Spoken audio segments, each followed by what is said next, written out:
Le RobotPhone, c'est pas juste un téléphone. C'est un téléphone et un robot. Enfin non, un téléphone, un robot, un stabilisateur et un agent IA. Il sort cette année, en 2026. Et moi, j'ai pu voir son prototype à Barcelone au MWC. Alors, j'ai pas pu vraiment le prendre en main. En revanche, j'ai pu le voir en action dans plusieurs démos, plusieurs scénarios, et franchement, ça m'a suffisamment intrigué pour avoir envie de vous en parler aujourd'hui.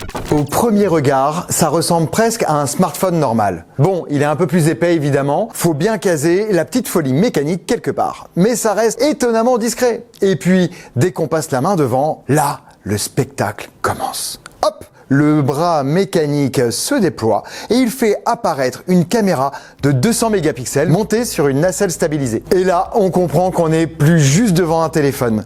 Parce que cette tête motorisée, elle sert à deux choses. Déjà, elle transforme le smartphone en une espèce de mini caméra stabilisée, embarquée, un peu dans l'idée d'une DJI Osmo Pocket. Sauf que tout est directement intégré au téléphone. Ensuite, et c'est là que le concept devient vraiment grisant, ça lui donne une forme de personnalité. Parce qu'on peut lui parler. Enfin, on parle pas au bras mécanique, on est d'accord. On parle à l'IA du téléphone. Mais comme la caméra bouge quand elle répond, on a vraiment l'impression d'avoir une petite créature en face de soi. Et ça, c'est terriblement efficace. Le RobotPhone, dans l'idée, c'est donc un robot intelligent de poche. Il repose sur une IA multimodale, donc une IA capable de comprendre à la fois ce qu'elle voit et ce qu'elle entend. Et l'objectif, il est assez clair, avoir un assistant personnel qui soit toujours sous la main. Dans les démos marketing, on le voit posé sur un bureau, en train d'interagir avec son utilisateur comme une sorte de super collègue miniature. On imagine très bien la scène. Vous bossez, vous lui parlez, il vous répond, il vous suit du regard.